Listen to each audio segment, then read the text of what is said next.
partir de agora, você acompanha uma conversa com a senadora Gleisi Hoffmann. E o nosso tema é uma retrospectiva do ano de 2016, perspectivas para 2017. A senadora, ela esteve à frente da comissão, está à frente, né, senadora? Até o final desses dias de dezembro, início de fevereiro, à frente da Comissão de Assuntos Econômicos aqui do Senado Federal. Já é uma comissão de peso normalmente, mas num momento que a gente vive de crise econômica, enfrentando uma crise, e onde o que tramitou de mais importante até agora do governo Temer foi uma proposta de emenda à Constituição, que previa limitação de gastos, a CAI ainda teve uma importância mais relevante, não é? Ficou mais forte a atuação dela nesse momento, não foi, senadora? Penso que sim, Tânia, porque só na CAI, embora não deliberasse sobre a matéria, porque a PEC não passa pela CAI, passa pela CCJ, nós fizemos 9 audiências públicas, sozinha com a CAI ou acompanhada de outras comissões,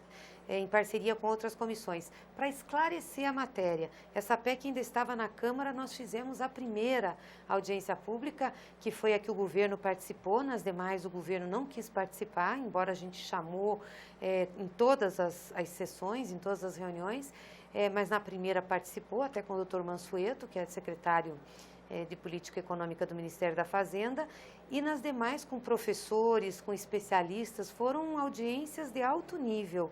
E acredito que elas foram importantes para esclarecer para a população o que era essa PEC 55. Tanto que no dia da votação, nós tivemos uma pesquisa divulgada pelo Datafolha que colocava que 60% da população eram contrária à PEC. Então, as pessoas começaram a entender o que significava essa matéria. Agora, esse foi um ano difícil para a atividade legislativa, né?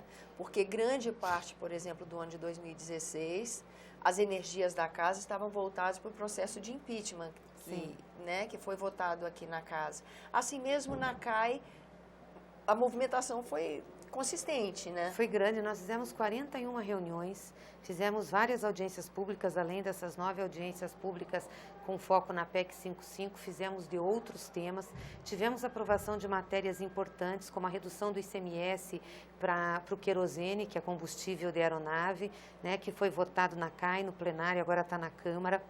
Isso tem impacto na vida do país. Agora, no final, nas últimas sessões, nós também aprovamos matéria importante de redução de juros. 3 projetos, um projeto do senador Ivo Cassol, que reduz os juros do cartão de crédito, que está em 480%, é uma barbaridade isso, e um projeto do senador Regufe, outro meu, no sentido de fazer uma redução geral dos juros no Brasil. E uma regulamentação do sistema financeiro, como a gente tem em qualquer parte do mundo, nos baseamos em Portugal.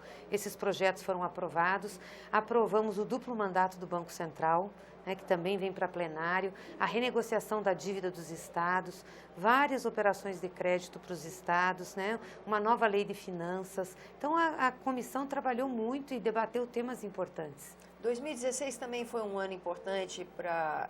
A senhora falou de dívida dos estados. Pacto Federativo é um tema recorrente aqui na casa, Sim. né? A gente vê sistematicamente, pelo menos uma vez por ano, visita de governadores e prefeitos, alertando para as dificuldades da administração desses entes. E agora parece que a gente chegou num ponto realmente crítico, não é, senadora? Muito crítico. Aliás, esse projeto de renegociação da dívida dos estados, ele tem uma parte boa e uma parte muito ruim. A parte boa é que dá um pouco um fôlego para os estados ao adiar cobrança de serviço da dívida, dar prazo, mas tem uma série de condicionantes. E algumas condicionantes que nós avaliamos que são condicionantes mais do ponto de vista ideológico do papel do Estado do que simplesmente de ajuste fiscal, que vai desde a redução da estrutura do Estado para servir a áreas sociais, como saúde, educação, como a venda de patrimônio, principalmente de empresas estatais.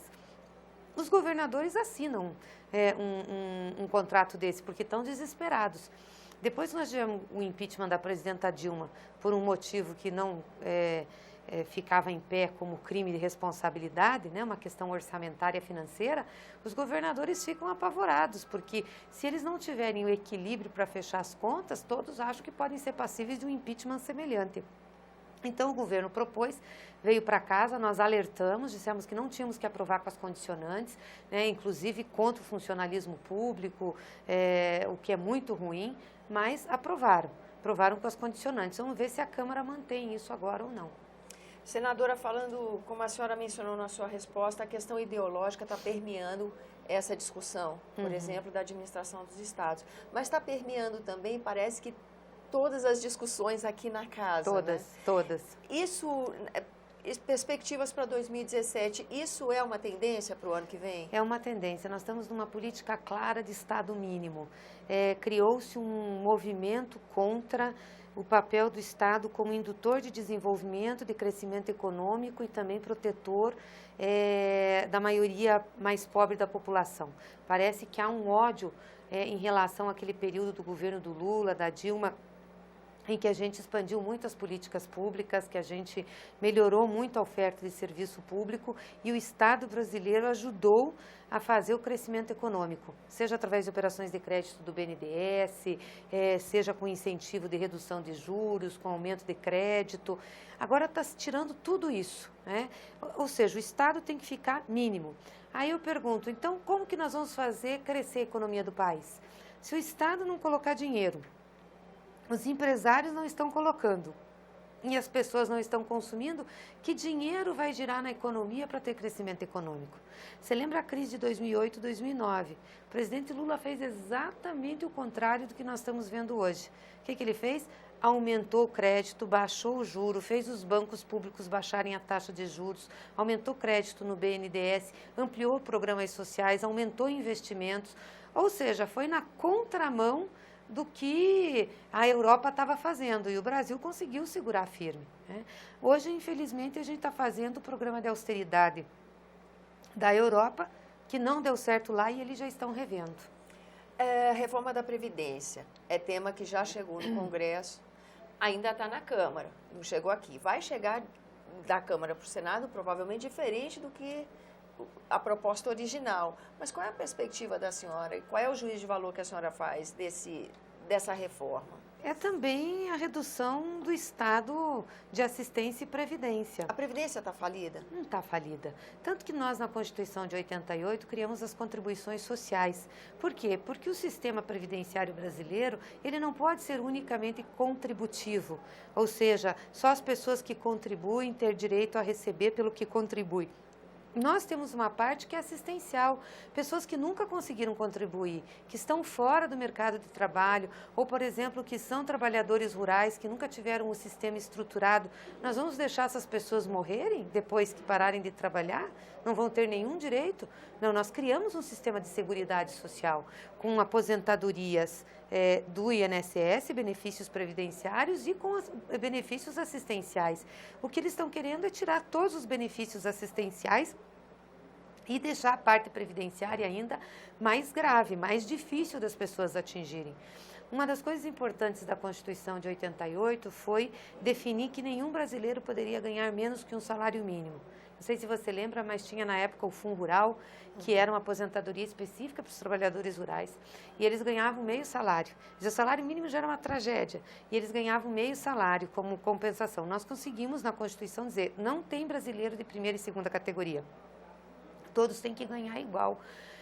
Pelo menos um salário. E depois tivemos, com o presidente Lula, uma política de melhoria do salário mínimo. Passou muito dos $100. Isso ajudou muito a melhorar a situação da renda no Brasil, da distribuição, a combater a pobreza.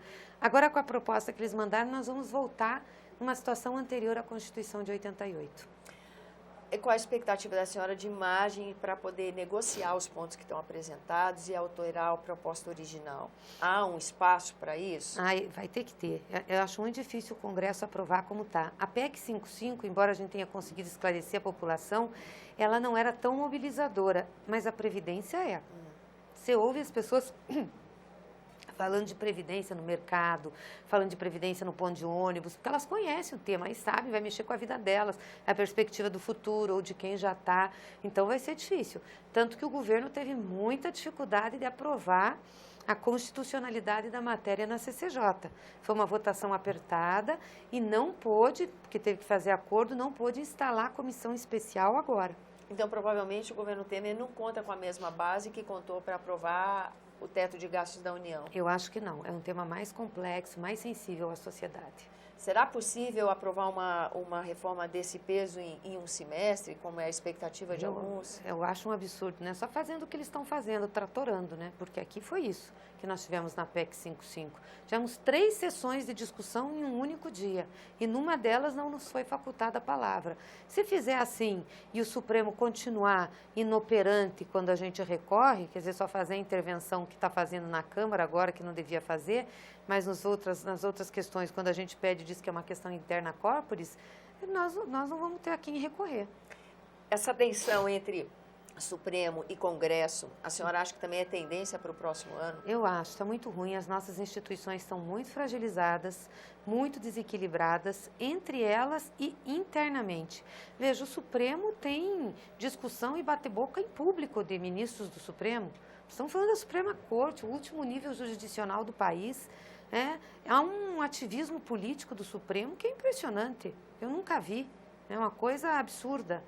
Pelas últimas decisões, né, as decisões recentes que nós tivemos. Mesmo em que a gente grava, né? Dessa semana que a gente grava, as coisas absurdas que aconteceram, né? Então, aqui o Congresso também está muito fragilizado, né? Deslegitimado por uma série de denúncias, sejam elas justas ou não, tem justiça e injustiça no meio, mas o fato é que está questionado.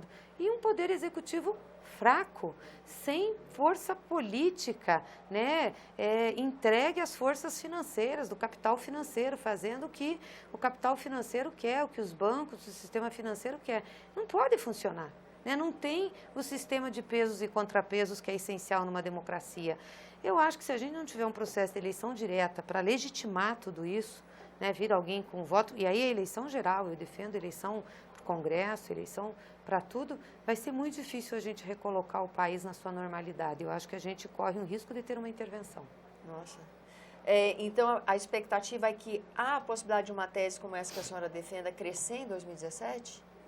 A senhora acredita que possamos chegar a ver eleições gerais? Nós vamos lutar muito para isso, porque não tem outra saída para a democracia. Se não for essa saída, vai ser uma saída antidemocrática. Senadora, grata pela sua presença aqui no nosso programa, e a você que nos acompanha também agradeço a atenção. Lembrando que esse é o programa Argumento e você é o nosso convidado a fazer sugestões e críticas ao trabalho da TV Senado.